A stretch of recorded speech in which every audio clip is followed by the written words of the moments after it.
12 के इकोनॉमिक्स के बच्चे जो हैं, आप लोगों को सारा ये चैप्टर जो सेकंड चैप्टर है उपभोक्ता व्यवहार एवं मांग का क्वेश्चन आंसर का जो डिस्क्रिप्शन क्वेश्चन आंसर का सारा नोट्स, अगला जो वीडियो था कीपिंग क्वाइट का हिंदी में जो सारांश बताए थे उसके डिस्क्रिप्शन में गया होगा। और आप लोग, मैं मानता हूं कि आप लोग जो हैं वो सब नोट्स बना लिए होंगे। तो सारा जो नोट्स बना लिए हैं उसको निकाल के रखिए।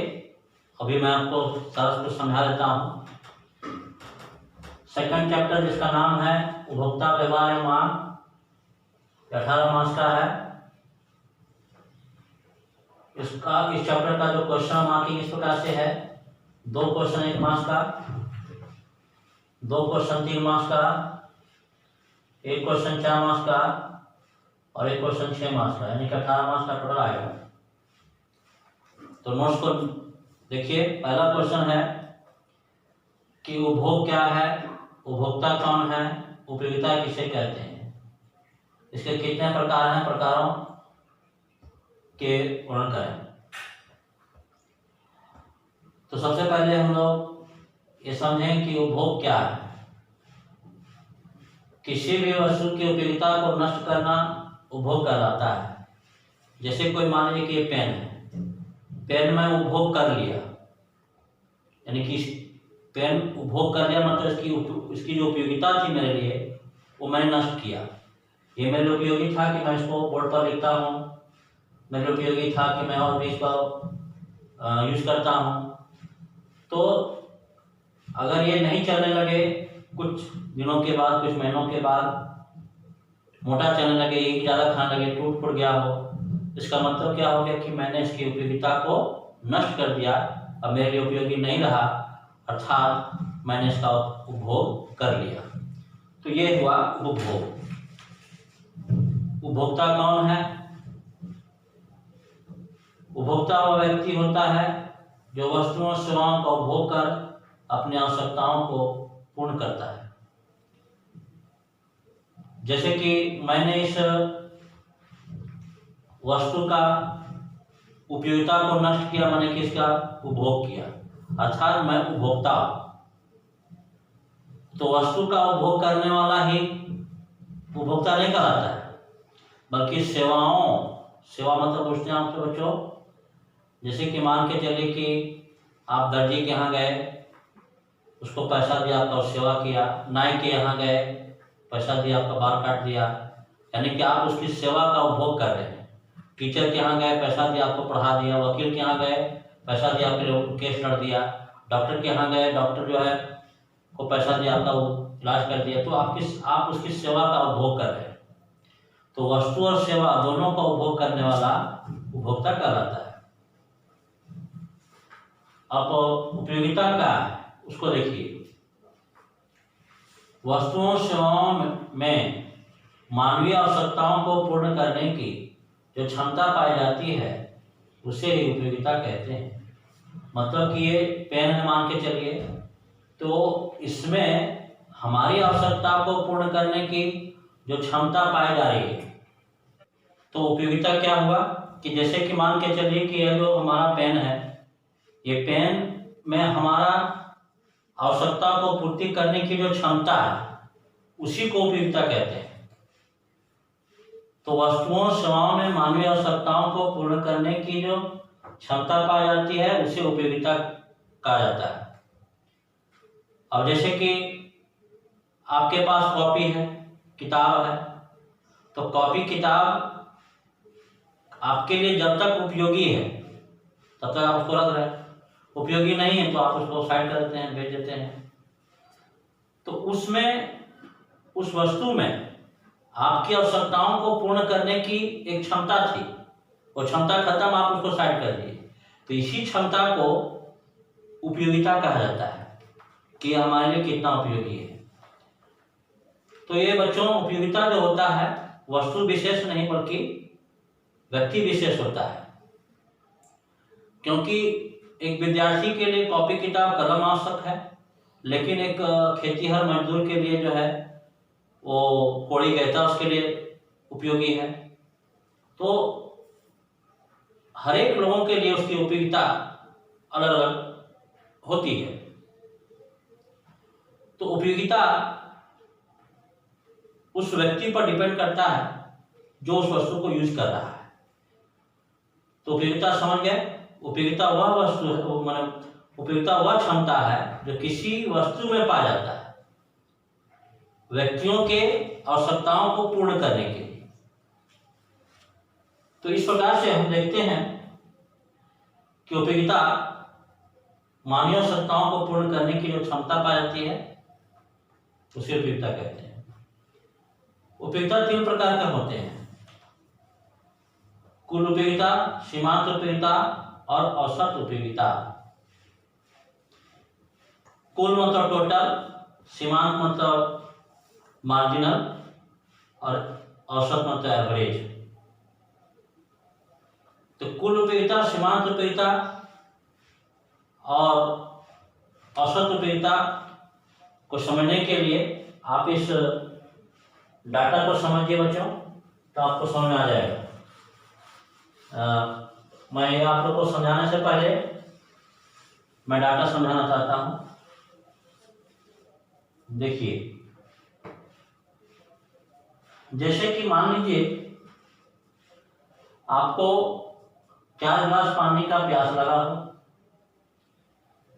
तो पानी उस समय नहीं है तब ना प्यास लगा है, पानी ज़्यादा पी लेते आप। तो पानी नहीं है तो उस समय 4 गिलास पानी का प्यास लगा है। पानी आपको कहीं से मिला, 1 गिलास आप पी लिए, तो आपको कितना गिलास का प्यास रह गया? 3 गिलास का। फिर 1 गिलास और पी लिए तो कितने का रह गया? 2 गिलास का प्यास रह गया। फिर 1 गिलास का पी लिए तो 1 गिलास का प्यास रह गया। फिर 1 गिलास पी लिए तो आपका प्यास बुझ गया, यानी कि अब आप पीना नहीं चाहते हैं, पेट भर गया। तो ये जो है यूनिट हुआ एन, यूनिट को एन से डिनोट करेंगे। और ये जो है मार्जिनल हुआ, मार्जिनल यानी कि सीमांत उपयोगिता। तो सीमांत उपयोगिता की क्या परिभाषा है, सो सुन लीजिए। वस्तु की एक इकाई उपभोग करने पर, वस्तु की एक इकाई उपभोग करने पर उस वस्तु के प्रति जो हमारी उपयोगिता शेष रह जाती है उसे ही सीमांत उपयोगिता कहते हैं। समझ गए बच्चों? अब टीयू क्या है? Total utility. तो 0 में 4 और 1 में 4 और 3, 2 में 4, 3 और 2, 3 में 4, 3, 2, 1 और 4 में 4, 3, 2, 1, 0। ये हो गया बच्चों 4, 7, 9, 10, 10। ये हो गया क्या? टोटल यूटिलिटी यानी कुल उपयोगिता। और एवरेज क्या होता है बच्चों? TU bye N. एवरेज पूछते हैं आप लोग सब बच्चे, एवरेज कैसे निकाला तो जान भी करते होंगे आप लोग। जैसे मान के चले किसी गांव में 5 व्यक्ति रहते हैं। एक व्यक्ति 4 kg चावल उगा रहा है, एक 5 kg उगा रहा है, एक कुछ नहीं उगा रहा है, एक 20 kg उगा रहा है, एक 3 kg उगा रहा है। तो प्रति व्यक्ति कितना उगा पा रहा है? अगर हमको औसत निकालना हो क्या करेंगे? 5 को जोड़ेंगे और फिर 5 से डिवाइड कर देंगे, जो आएगा प्रति व्यक्ति हो गया। उसी प्रकार से एवरेज का मतलब होता है TU बाई एन। तो इसका निकलेगा 4/0, इसका निकलेगा 7/1, जो भी निकलेगा आप निकालिए। 9/2, 10/3, 10/4, जो होगा वो हो गया क्या? एवरेज। समझ गए बच्चों। तो वही चीज यहाँ पर देखिए लिखा हुआ है कि कुल उपयोगिता विभिन्न वस्तुओं सेवाओं के उपभोग से जो उपयोगिता प्राप्त होती है उसके संपूर्ण योगफल को कुल उपयोगिता कहते हैं। इसका सूत्र दिया हुआ है बच्चों कि TU बराबर है ना, TU बराबर क्या, MU1 plus MU2 plus MU3 plus MU करके MUN तक। और दूसरा एक सूत्र भी है, TU बराबर MU समेशन I बराबर 1, MU के बाद I है। और तीसरा भी सूत्र है, TU बराबर AU इंटू N, है ना, TU बराबर AU इंटू N, TU निकल जाएगा। ये था कुल उपयोगिता। सीमांत रूप से देखिए, एक वस्तु के उपभोग से उस वस्तु के प्रति जो उपयोगिता शेष रह जाती है उसे सीमांत उपयोगिता कहते हैं। अच्छा, एक और भी इसका परिभाषा है, वह कीजिएगा बच्चों। उपभोग में इकाई परिवर्तन के कारण कुल उपयोगिता में जो परिवर्तन होता है उसे सीमांत उपयोगिता कहते हैं। देखिए ध्यान दीजिए, उपभोग में इकाई परिवर्तन के कारण कुल उपयोगिता में जो अंतर आता है, जो परिवर्तन होता है, उसे सीमांत उपयोगिता कहते हैं। जब जीरो में हम था, कितना कुल उपयोगिता था 4, 1 में कितना हो गया 7, 2 में कितना हो गया 9, तो कितना का अंतर आया, 7 में 4 घटाइए 3, 9 में 7 घटाइए 2। इस प्रकार से जो है एक इकाई का उपभोग करने पर कुल उपयोगिता में जो अंतर आता है उस अंतर को सीमांत उपयोगिता भी कहते हैं। इसका सूत्र है MU बराबर TUN माइनस TUN माइनस 1। औसत उपयोगिता, कुल उपयोगिता को वस्तु की कुल इकाई से भाग देने पर जो भागफल प्राप्त होता है उसे औसत उपयोगिता कहते हैं। इसके निम्न सूत्र है। समझ गए बच्चों, हम समझते हैं कि समझ गए होंगे। अब अगला सवाल देखिए, उपभोक्ता संतुलन क्या है, इसे परिभाषित करते हुए तालिका रेखा चित्र हैं। देखिए बच्चों, उपभोक्ता संतुलन ये है, मतलब कि जब उपभोक्ता संतुलन वह स्थिति होती है कि जब उपभोक्ता और अधिक उपभोग करना नहीं चाहता है और उससे कम में रहना नहीं चाहता है। मतलब यहाँ पर वो रहना नहीं चाहता है और इससे अधिक वो बढ़ना नहीं चाहता है। अगर मान के चले कि 5 गिलास पानी पी लिया तो -1 हो जाएगा, मतलब उसका -1 होने का मतलब कि उसको उल्टी जैसा लगने लगेगा। और 6 गिलास पी लिया तो क्या हो जाएगा, उल्टी हो जाएगा, यानी कि -2 हो जाएगा। तो उपभोक्ता संतुलन वह स्थिति होती है जिसमें उपभोक्ता ना तो कम रहना चाहता है ना अधिक होना चाहता है, यहीं पर रहना चाहता है। यही स्थिति को उपभोक्ता संतुलन कहते हैं।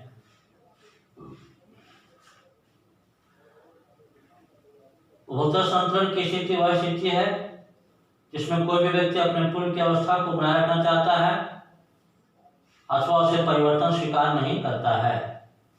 ये स्थिति बनाना चाहता है, उसमें परिवर्तन स्वीकार नहीं चाहता है। अर्थात कोई भी उपभोक्ता संतुलन की अवस्था में तब रहता है जब उसके द्वारा त्याग की गई राशि और उससे मिलने वाले सीमांत उपयोगिता दोनों बराबर हो जाए। इसे आप निम्न रेखा से समझ सकते हैं, तालिका से समझ सकते हैं। तो बच्चों, ये जो बाद वाला जो परिभाषा है अर्थात के बाद वाला, उसको समझने के लिए ये तालिका नहीं बल्कि एक और तालिका हम आपको सुनाते हैं तो आपको समझेगा। ये तो समझ गए होंगे आप लोग, इसको नहीं तो आप लोग YouTube में देख करके उतार लीजिएगा।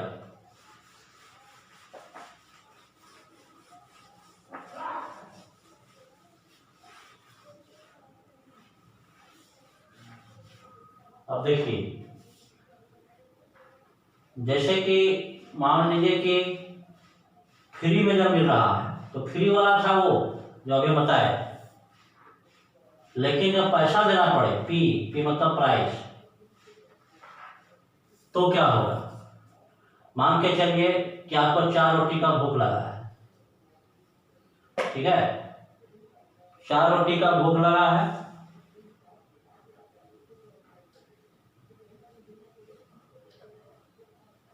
नहीं सॉरी रुकिएगा। उसे मान के चलिए कि आपको रोटी खाना है, रोटी का भूख लगा है, तो एक रोटी आप खाए,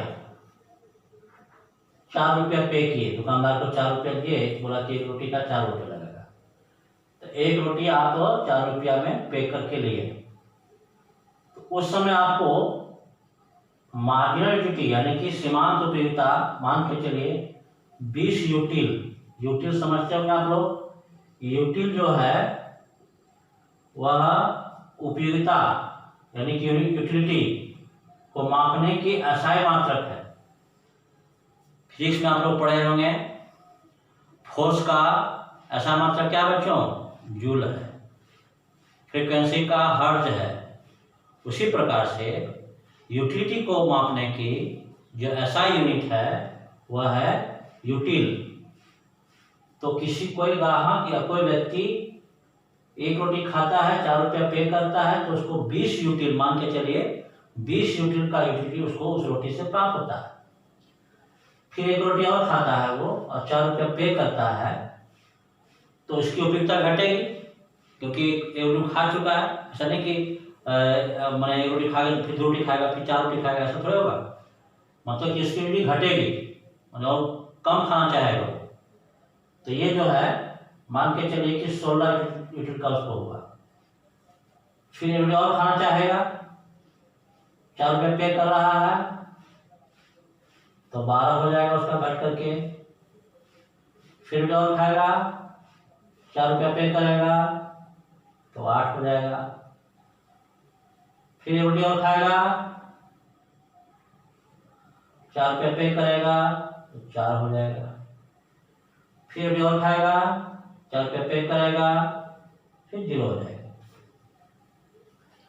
तो बच्चों जब पैसा पे करना पड़ता हो उपभोक्ता को, तो उपभोक्ता कहाँ संतुष्ट होगा? 0 पर अथवा यहाँ पर? तो बच्चों 0 पर नहीं होगा, यहाँ पर होगा। जब वो 5 रोटी खाएगा तब उसको लगेगा कि अब हम नहीं खाएंगे, अब हमारा पेट भर गया, क्योंकि पैसा पे करना पड़ रहा है। वही वाला जो है परिभाषा यहाँ पर दिया हुआ है कि कोई भी उपभोक्ता अर्थात के बाद देखिए, अर्थात के बाद कि कोई भी उपभोक्ता संतुलन की अवस्था में तब रहता है जब उसके द्वारा त्याग की गई राशि और उसे मिलने वाली सीमांत उपयोगिता बराबर हो जाए। त्याग की गई राशि और मिलने वाली सीमांत उपयोगिता जब बराबर हो जाए तो समझिए कि वहीं पर वह संतुलित हो जाएगा। तो ये ऐसा क्यों हुआ बच्चों? क्योंकि जब फ्री का मिलता है, आप लोग शादी में गए होंगे, तो फ्री का अगर रसगुल्ला मिल रहा है तो चलो एक रसगुल्ला करके यहाँ तक खा लेते हैं, है ना। लेकिन जब वही पैसा लगाना पड़ता है तो हद से हद लोग पैसा देखता है पॉकेट में कि मेरा पॉकेट में कितना पैसा है, और पेट देखता है, तो दोनों देख लेता है, संतुलन बनाता है। पैसा और पेट जहाँ पर दोनों संतुलन हो गया, उपभोक्ता उससे ज़्यादा नहीं खाना चाहता है कि हाँ अब नहीं खाएंगे, ज़्यादा पेट भर गया क्योंकि पैसा लग रहा है। लेकिन अगर पैसा नहीं लग रहा है, फ्री में मिल रहा है, तो यहाँ तक कि जब तक पेटवा फटने को तैयार ना हो तब तक खा लेते हैं, 0। लेकिन जब पैसा लग रहा हो तो यहाँ पर संतुलित होता है, वही कह रहा है यहाँ पर। और उसकी जो है कि तालिका दी गई है, उसका रेखा चित्र बनाया गया है, आप देख सकते हैं। बच्चों जहाँ पर दिक्कत है इकोनॉमिक्स में, आप लोग को बताया गया कि आप मैसेज के द्वारा या फिर व्हाट्सएप के द्वारा या फिर आपको आवाज़ जो वीडियो रिकॉर्डिंग होता है, आवाज़ रिकॉर्डिंग होता है, उसके द्वारा आप पूछ सकते हैं। आपको मैं बता दिए हैं पहले भी। अगला क्वेश्चन देखिए, सीमांत उपयोगिता का ह्रास नियम क्या है? इसे तालिका रेखाचित्र द्वारा वर्णित करते हुए उन परिस्थितियों का वर्णन करें जिससे यह रेखाचित्र प्राप्त होता हो, यानी कि सीमांत उपयोगिता का ह्रास नियम प्राप्त होता हो। तो बच्चों तो देखिए सीमांत उपयोगिता का ह्रास नियम क्या है, सब समझ लीजिए। ये देखिए, यह जो है यूनिट आप यूज करते जा रहे हैं। आप यहाँ पर बिना पैसा के आपका आप संतुष्ट कहाँ होंगे? बिना पैसा के आप संतुष्ट होंगे यहाँ पर 0 में, आपको बताया अभी भी।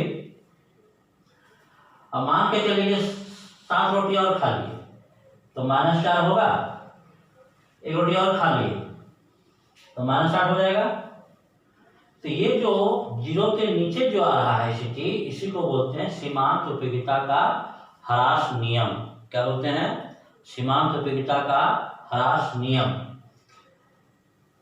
इसी में 3 क्वेश्चन है बच्चों। यह है सीमांत उपयोगिता, यह सीमांत उपयोगिता का उपभोक्ता संतुलन, और इधर हो गया 0 के नीचे वो हो गया सीमांत उपयोगिता का ह्रास नियम। मतलब कि किसी भी वस्तु का अगर हम लगातार उपभोग करते जाते हैं तो एक समय ऐसा आता है कि वह संतुलित हो जाते हैं, अब यूज करना नहीं चाहते हैं। लेकिन अगर फिर भी अगर हम यूज करते जा रहे हैं लगातार, तो इस समय ऐसी स्थिति आ जाती है कि उस वस्तु के प्रति हमारा घृणा पैदा हो जाता है, उसको हम यूज नहीं करना चाहते हैं, तो उसको बोलते हैं सीमांत उपयोगिता का ह्रास नियम। समझ गए बच्चों?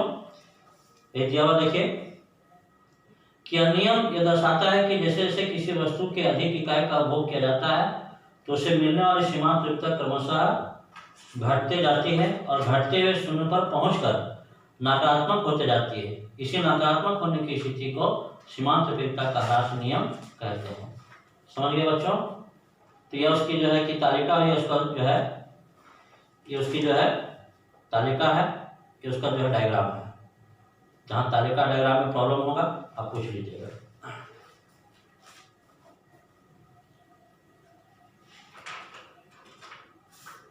सीमांत उपभोक्ता संतुलन में भी तालिका डायग्राम दिया हुआ है, जहाँ दिक्कत हो तालिका डायग्राम में पूछ लीजिएगा। अब आगे है कि सीमांत उपयोगिता ह्रास नियम प्राप्त होने की परिस्थितियां क्या क्या है। जो सीमांत उपयोगिता जो ह्रास नियम है वो 3 परिस्थितियों में प्राप्त होता है। माने कि नेगेटिव कब कब आएगा, उसका कुछ परिस्थिति, कुछ खास परिस्थिति है, वो परिस्थिति को हम फॉलो नहीं करेंगे तो नेगेटिव नहीं होगा। समझिए बच्चों?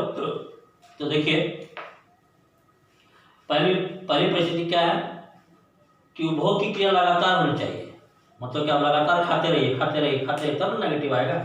अब मान के चलिए कि आपको 4 रोटी का भूख लगा है और 2 रोटी भी खाए, उसके बाद कोई काम पड़ गया, आप चले गए बाहर, घर से बाहर, 5 घंटा के बाद आए, तो फिर क्या फिर 2 रोटी खाइएगा? 3, 4, 5, 6 का खा लीजिएगा। तो घटने के बजाय क्या हो गया, वो बढ़ने लगी, जबकि वो घटना चाहिए, घटेगा तब नेगेटिव आएगा। तो इसीलिए जो है पहला शर्त ये है कि उपभोग की क्रिया लगातार होनी चाहिए। इसका जो रेखा चित्र बनता है बच्चों ऐसे बनता है, देखिए ऐसे करके ऐसे, ये एन हो गया इधर और MU हो गया इधर, तो वह घटेगा ऐसे, यानी कि नेगेटिव में जाएगी। समझे? तो यहाँ ये हो गया उपभोक्ता संतुलन। यहाँ से जो नीचे रेखा की चीज जाता है वो होता है DMU का मतलब क्या होता है बच्चों? डिमिनिशिंग ऑफ मॉडिटी, मतलब कि सीमांत उपयोगिता का ह्रास नियम। तो यहाँ से जो नीचे आ रहा है वही हो गया सीमांत उपयोगिता का ह्रास नियम। तो नीचे कब आएगा? जब क्रिया लगातार होती रहेगी तब नीचे आएगा, तो फिर लगातार नहीं तो ऊपर चल जाएगा। दूसरा, वस्तु की सभी इकाइयों के गुण समान होने चाहिए। सभी इकाइयों के गुण समान होने चाहिए। जैसे मान के चलिए कि आपको कच्चा आम मिला है खाने के लिए, तो आप सोच रहे हैं कि 4 को हम कच्चा आम खा लेंगे। तो एक खाए, फिर दूसरा खाए, मैंने एक खाए तो 3 का बच रहा है कि 3 का खा लेंगे, फिर दूसरा खाए तो अवसर लगा कि हम 2 खा लेंगे। तब तक क्या हो कि आपकी माँ जो है एकदम पका पेड़ का पका हुआ जो है रसीला एकदम मीठा आम आपको दे रही है, बोली क्या बेटा कच्चा खा रहा है, लो पका खाओ। तो जब पक्का खाने लीजिएगा तो क्या 2 ही खाइएगा, 3, 4 को खा लीजिएगा, तो क्या होगा? घटने के बजाय क्या हो जाएगा? बढ़ जाएगा। तो इसीलिए नेगेटिव प्राप्त करने के लिए वस्तु का जो गुण है वो 1 होना चाहिए। तीसरा है वस्तु की सभी इकाइयों की मात्रा समान होनी चाहिए, यानी क्वालिटी और क्वांटिटी। क्वालिटी भी समान होना चाहिए जो कि अभी बता चुके हैं, और क्वांटिटी यानी कि मात्रा भी समान होनी चाहिए। तो जैसे कि मान के चलिए उदाहरण देते हैं आपको कि आप रसगुल्ला खाने के लिए दुकान में गए, तो दुकान में देखे कि बड़ा बड़ा जो है कि रसगुल्ला है, आपको लगा कि 4 गो खा लेंगे। एक खाए तो 3 का बच गया, फिर 3 खा लेंगे। फिर एक और खाए तो लगा कि 2 गो खा लेंगे। तब तक दुकानदार बोला कि भाई साहब बड़ा वाला खत्म हो गया, छोटका वाला है रसगुल्ला, लीजिएगा क्या? तो क्या छोटका जब खाइएगा तो क्या 2 ही खाइएगा, 4-5 लोग खा लीजिएगा, तो क्या हो गया, घटने के बजाय वो बढ़ गया। तो क्वांटिटी भी बराबर होनी चाहिए। चौथा है कि उपभोक्ता के आय में परिवर्तन होना चाहिए। आय, आमदनी, पॉकेट। जैसे मान के चले कि आपके पॉकेट में 20 रुपया है, आप मार्केट गए कि हम सिंघाड़ा खाएंगे, 5 रुपये सिंघाड़ा मिल रहा है, तो लगा कि 4 गो हम खा लेंगे। 5 रुपया पे किए, एक सिंघाड़ा खाए। उसके बाद आपको लगा कि 15 रुपये बचा है, अभी और 3 सिंघाड़ा खा सकते हैं। फिर एक 5 रुपया लिए, फिर एक सिंघाड़ा खाए। अब 10 रुपया में आप सोच रहे हैं कि 2 सिंघाड़ा खा लेंगे। तब तक क्या होगा कि आपका मित्र जिसको आप 20,000 रुपया आपने दिए थे बहुत पहले, सो आया और दुकान में आ गया कि देखिए यार दुकान में मिल गया, तो तुम्हारा घर जा रहे थे, सो कहे घर जाएंगे, लो 20,000 रुपया रखो, तुम्हारा पैसा अब हम नहीं लेना चाहते हैं। वो 20,000 आपको तुरंत दे दिया, तो पॉकेट आपका 20,000 से गर्म हो गया। अब आप जब खाइएगा सिंघाड़ा तो क्या 2 ही खाइएगा? बोलेगा दुकानदार को, बोलेगा लाओ जी मेरा मित्र भी खाएगा, 4-5 गो लाओ, तो 2 ही खाने वाले क्या हो गया, 4-5 गो आप खाने लगे। यानी कि इस नियम को प्राप्त करने के लिए, सीमांत उत्तर का ह्रास नियम प्राप्त करने के लिए आमदनी भी बराबर होना चाहिए। चौथा, उपभोक्ता की मानसिक स्थिति में परिवर्तन नहीं होना चाहिए। मानसिक स्थिति मतलब दिमागी हालत ठीक होना चाहिए। जैसे कि मान के चलिए कि 4 रुपया खाने का आपको भूख लगा है, 1 रोटी खाए तो 3 रोटी का भूख लग गया, भूख रखा है। अब 1 रोटी और खा लिए तो 2 रोटी का भूख आप रह गया है। तब तक क्या हुआ कि आप भांग का कोई गलती से आपको भांग खिला दिया, तो क्या हो गया कि देखिएगा भांग खाने के बाद भूख बढ़ जाता है, तो 2 रोटी खाने के बजाय जो है 4-5 खा लीजिएगा। यानी कि मानसिक स्थिति में परिवर्तन नहीं होना चाहिए। तो बच्चों ये था सीमांत उत्तर का ह्रास नियम और किन परिस्थितियों में प्राप्त होता है, वो भी हम आपको बता दिए। अब आ जाइए कुल उपयोगिता सीमांत उत्तर के में संबंध को वर्णन करते हुए तालिका और रेखा चित्र दें। तो देखिए बच्चों कि कुल उपयोगिता सीमांत उपयोगिता का जो संबंध है, वो जो तालिका अभी बनाए थे उस तालिका से आप समझ पाइएगा। जो तालिका अभी हम बनाए थे इसके पहले वाला, तालिका ये था, देखिए कि मान के चलिए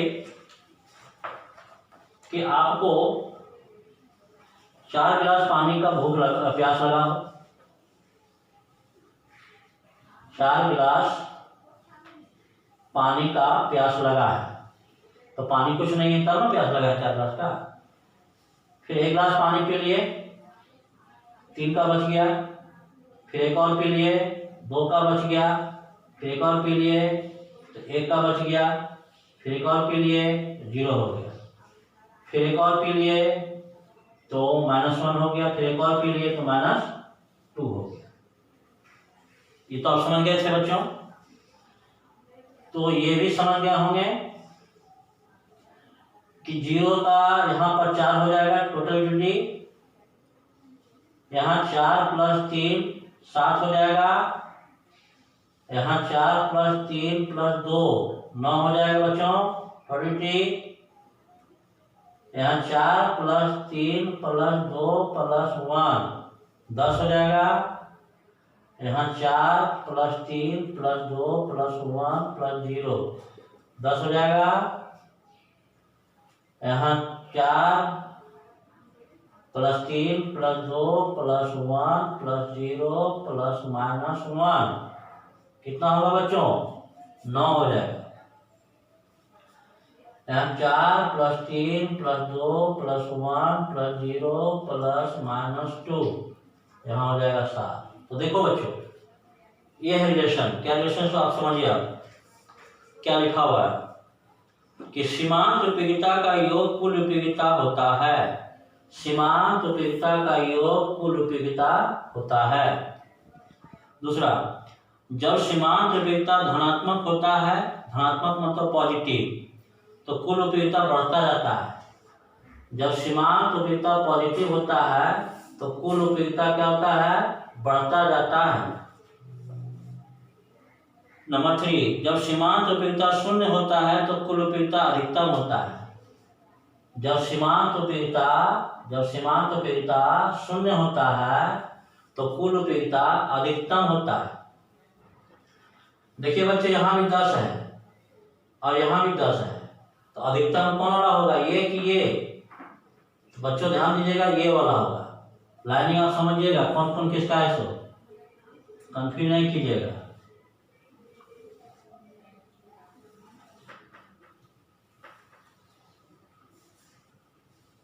हाँ देखिए, तो सीमा अधिकतम कौन हो जाएगा, ये कि ये? अधिकतम ये होगा, जबकि 10 ये भी है 10 ये भी है, तो अधिकतम ये क्यों होगा?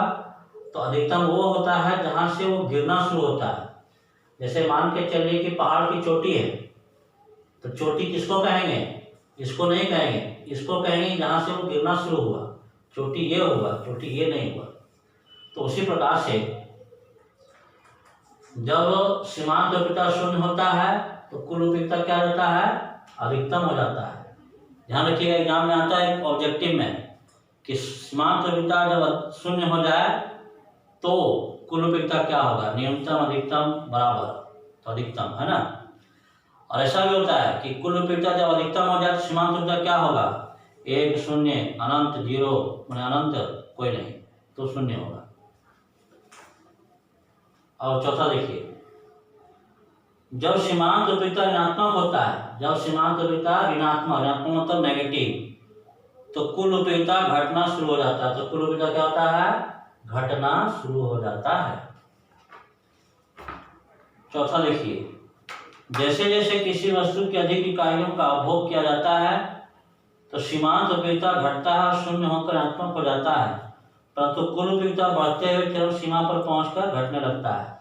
ये जो तीनों जो आप ऊपर चारों जो नियम बताए हैं उसी का पूरा मिला हुआ है कि जैसे जैसे किसी वस्तु की अधिकतम इकाइयों का उपभोग किया जाता है, किसी वस्तु की अधिकतम इकाइयों का उपभोग किया जाता है तो सीमांत उपयोगिता घटता जाता है, घटता जाता है और शून्य होकर ऋणात्मक हो जाता है, शून्य होकर के ऋणात्मक हो जाता है। परंतु कुल उपयोगिता बढ़ते हुए चरम स्थान पर पहुंचकर, चरम सीमा पहुंचकर घटने लगता है, जैसा कि तालिका में आप समझ सकते हैं। तो ये तालिका, इसमें आपका जो नोट्स है उस नोट्स में भी हम दे दिए हैं, देखिए, और उसका जो रेखा चित्र भी इस तरह से बनेगा जो बना हुआ है। तो इसमें देखिए बच्चों कि TU और MU का जो रेखा चित्र बना हुआ है वो अलग अलग बना हुआ है। देखिए, TU का बना है इस प्रकार से, ठीक है, और MU का बना है इस प्रकार से, ठीक है। तो ये अलग अलग बना हुआ, लेकिन आप चाहेंगे तो ये दोनों को TU और MU को एक साथ लिख सकते हैं। TU और MU को एक साथ रेखा चित्र बना सकते हैं। TU का बनेगा ऐसे और MU का बनेगा ऐसे, ठीक है नहीं। तो दोनों जहाँ पर चरम सीमा होगा 10, इसका 10 होगा और इसका 0 होगा। तो ये जहाँ पर 10, यहाँ पर 10 ऐसे काट लगाइएगा, 2 4 6 करके, यहाँ पर 1 2 3 करके, तो यहाँ पर जो है कि ये बराबर आ जाएगा। नहीं समझ पाएंगे तो ठीक है, समझ पाएंगे ठीक है, नहीं तो हम फिर से रेखा चित्र बना करके आपको दिखाएंगे। उसके बाद जो क्वेश्चन है उतना इम्पोर्टेंट नहीं है। अगला जो है यूनिट, इसी यूनिट में अगला यूनिट जो है, इसी चैप्टर में अगला यूनिट जो है वह है मांग का, कि मांग क्या है, इसके कितने प्रकार हैं और प्रकारों की व्याख्या करें। तो बच्चों आज इतना ही हम बताएंगे, अगला वीडियो में फिर हम मांग बताएंगे। धन्यवाद।